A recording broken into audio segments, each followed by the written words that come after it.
ஐயனார் துணை சரியில்ல டுடே எபிசோடில் நிலா இருந்துட்டு நீங்கள் சீக்கிரமாக கல்யாணம் பண்ணிக்கோங்கண்ணா, அதுக்கப்புறம் இப்போ பாண்டிக்கும் நம்ம வானதிக்கும் எப்போ வேணாலும் கல்யாணம் நடக்கலாம், 2 பேரும் இந்த வீட்டுக்கு வந்துட்டா இவருக்கும் இந்த வீட்டுக்கும் பெரிய கும்பிட போட்டுட்டு நான் இந்த வீட்டை விட்டு வெளியே போயிட்டே இருப்பேன் அப்படின்ற மாதிரி நம்ம நிலா வந்து சொல்லிடுறாங்க. இப்போ கூட என்னால் இந்த வீட்டை விட்டு வெளியே போக முடியும்னா, ஆனால் மறுபடியும் இந்த வீட்டை பற்றி எல்லாருமே தப்பாக பேசுவாங்க, பொண்ணு தங்காத வீடுன்னு எல்லாரும் மறுபடியும் தப்பாக பேசுவாங்கன்ற ஒரே ஒரு காரணத்துக்காக மட்டும்தான் நான் அமைதியாக இருக்கேன் அப்படின்னு சொல்லிட்டு நிலா வந்து சொல்லிடுறாங்க. இதை கேட்டோன்னு நம்ம சோழன் இருந்துட்டு ரொம்பவே ஃபீல் பண்ணிகிட்டு இருக்காங்க.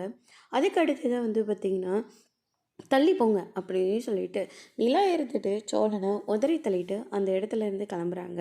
நம்ம சேரன் இருந்துட்டு ஏண்டா உனக்கு கிடைச்ச பொக்கிஷத்தை ஏண்டா நலவை விட்டுட்டுருக்க, நிலா ரொம்ப நல்ல பொண்ணுடா, ஏண்டா அந்த பிள்ளை மனசை காயப்படுத்திக்கிட்டே இருக்க, நீ அமைதியாகவே இருக்க மாட்டியா அப்படின்னு சொல்லிட்டு கேட்கவும், அண்ணன் அங்கே என்ன நடந்ததுன்னு தெரியாமல் பேசிகிட்டு இருக்காதீங்க, என்ன வேணால் நடந்துட்டு போட்டோம், அது நிலாவோட பிரச்சனை, எதுவாக இருந்தாலும் நிலா ஃபேஸ் பண்ணிக்க போது உனக்கு என்ன வந்தது, அமைதியாக இருக்க வேண்டியது தானே அப்படின்ற மாதிரி சொல்லிக்கிட்டு இருக்காங்க. அதுக்கு அடுத்ததாக வந்து பார்த்திங்கன்னா நம்ம சோழன் இருந்துட்டு ரொம்பவே வருத்தத்தோடு இருக்காங்க.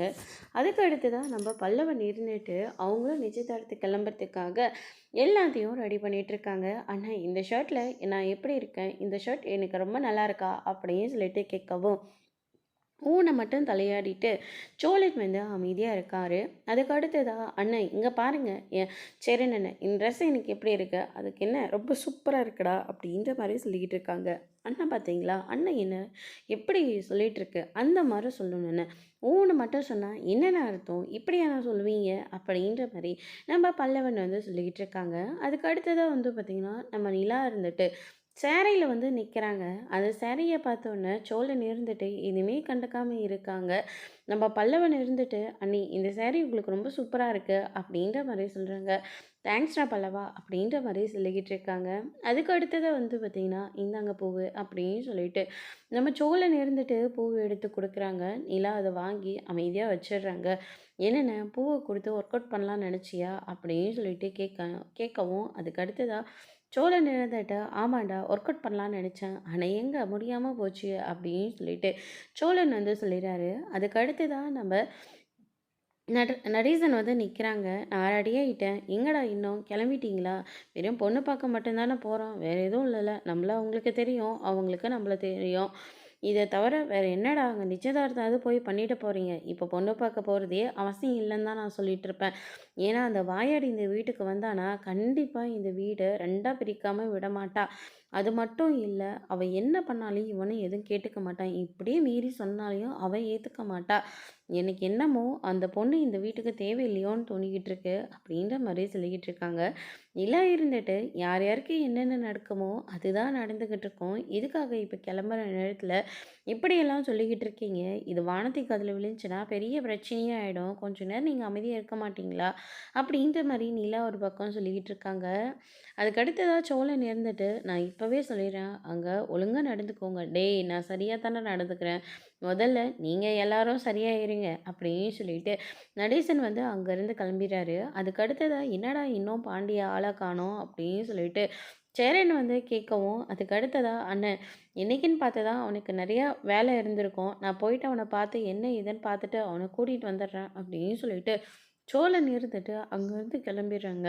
நேராக அங்கே ஷெட்டுக்கு போகிறாங்க. அங்கே கண்ணன் மட்டும்தான் இருக்காங்க. எங்கே பாண்டி அப்படின்னு சொல்லிட்டு கேட்கவும் காலையில் வானதி வந்து நிச்சயதார்த்தம்னு சொல்லிட்டு போச்சு, அதுக்கப்புறம் பாண்டியனை கிளம்பி போயிட்டாரே, அவர் கிளம்பி இருந்தால் கூட இந்நேரம் நீங்கள் பொண்ணு வீட்டுக்கே போயிருக்கணுமே அப்படின்ற மாதிரி சொல்லிக்கிட்டு இருக்காங்க. என்ன சொல்கிற, அவன் ஃபோன் பண்ணாலே சுவிட்ச் ஆஃப்னு வருது, அவன் இன்னும் வீட்டுக்கே வரவே இல்லையே அப்படின்ற மாதிரி சொல்லிக்கிட்டு இருக்காங்க. கண்ணா நல்லா ஞாபகப்படுத்திப்பார், இல்லாட்டி ஏதாச்சும் வேலை வந்து அவன் நடுவில் அது வேலையில் அது எங்கேயாச்சும் போயிட்டானா அப்படின்னு சொல்லிட்டு கேட்கவும் இன்னைக்கு இருந்து ஒரு வண்டி கூட சர்வீஸ்க்கு வரலன்னு, அதே மாதிரி யாரும் ஃபோன் பண்ணி வந்து ரெடி பண்ணி கொடுங்கன்னு சொல்லவே இல்லை, எங்கேயாச்சும் வழியில் தான் எங்கேயாவது இருக்குன்னு அப்படின்ற மாதிரியே சொல்லிடுறாங்க. அதுக்கு அடுத்ததாக வந்து பார்த்திங்கன்னா நம்ம சோழனும் எல்லா இடத்துலையும் தேடிக்கிட்டு இருக்காங்க. இந்த பக்கம் நம்ம வானதி இருந்துட்டு வெளியவே பார்த்து நின்றுட்டுருக்காங்க. அவங்க வீட்டுக்கு அவங்க வீட்டுக்காக நம்ம காத்துக்கிட வேண்டியதா இருக்கு. எவ்வளோ அசிங்கமா இருக்கு அப்படின்ற மாரி வானதியோட அம்மா ஒரு பக்கம் சொல்லவும், "என்னம்மா நீ இப்படியெல்லாம் பேசிக்கிட்டு இருக்க? வேற எப்படி சொல்ற?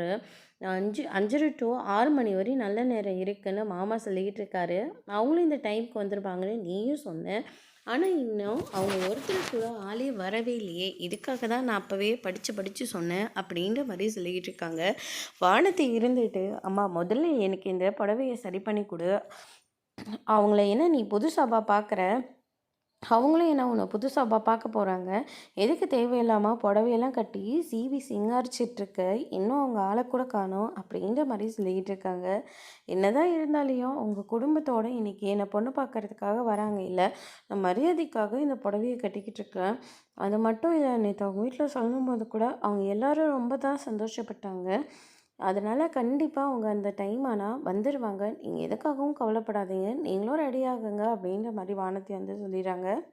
அதனால வீட்ல இருக்கிற எல்லாருமே ஒரு பக்கம் ரெடி ஆயிடுறாங்க. இன்னும் ஆள காணோமே அப்படின்னு சொல்லிட்டு வெளிய பார்த்துக்கிட்டு இருக்கவும், வசந்த் இருந்துட்டு, "இதுக்காகத்தான் நான் அப்பவே சொன்னேன். அவனெல்லாம் நம்பாத, வேண்டான்னு சொன்னேன். ஆனா யார் என் பேச்ச கேட்டீங்க? இப்ப பாருங்க நல்லா அனுபவிச்சுக்கிட்டு இருக்கீங்க. அவன் அவனுக்காக நம்ம எல்லாரும் காத்துக்கிட்டு இருக்கோம். அவனுக்காக காத்துட்டு இருக்க வேண்டியது நமக்கு என்ன தலையெழுத்தா?" அப்படின்ற மாரி சொல்லிக்கிட்டு இருக்காங்க. வானதி இருந்துட்டு, "இப்ப காத்துட்டு இருந்தா என்ன? கொறைஞ்சா போயிடுவ? பாண்டி எவ்வளோ நல்ல பையன்னு நீங்க தானே சொல்லிக்கிட்டு இருந்தீங்க.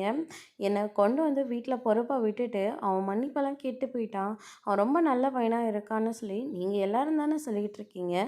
வீடும் சொந்த வீடு இருக்கு. பாண்டிக்கு இப்போ அந்த கடையும் சொந்த கடையை அடித்து வேணும்னா நானே பக்கத்தில் ஒரு கடையை போட்டு 2 பேரும் பிழைச்சிப்போம். தேவையில்லாம நீங்க என்ன நினச்சி கவலைப்பட வேண்டாம். அவங்க அந்த வீட்ல இருக்கிறவங்க என்ன அவங்க வீட்டு பொண்ணு மாதிரி ரொம்பவே நல்லா பார்த்துப்பாங்க. பாண்டியும் அப்படிதான் என்ன ரொம்ப நல்லா பார்த்துப்பான். அந்த குடும்பத்த நான் மிஸ் பண்ண விரும்பல. நான் கல்யாணம்னு ஒண்ணு பண்ணா பாண்டியத்தான் பண்ணுவேன்னு சொல்லிர்றாங்க. "கொஞ்ச நேரம் இருங்க. நான் போய் சேரன் அண்ணனுக்கு ஃபோன் பண்ணிட்டு வரேன்னு" சொல்லிட்டு சேரனுக்கு ஃபோன் பண்ணி, "என்னண்ணே இன்னும் வரலையா?" அப்படின்னு சொல்லிட்டு கேட்கவும், "நாங்க எல்லாரும் கிளம்பி ரெடியா தான்ப்பா இருக்கோம். ஆனா இன்னும் பாண்டிய தான் காணோம்." "பாண்டி இன்னும் அங்க வீட்டுக்கே வரலையா?" "இன்னும் வரலப்பா" அப்படின்ற மாரி சொல்றாங்க. அதுக்கு அடுத்ததா வானத்தை இருந்துட்டு, அவன் தான் காலையில சந்தோஷப்பட்டான்னு நான் நினச்சிக்கிட்டு இருந்தேன்.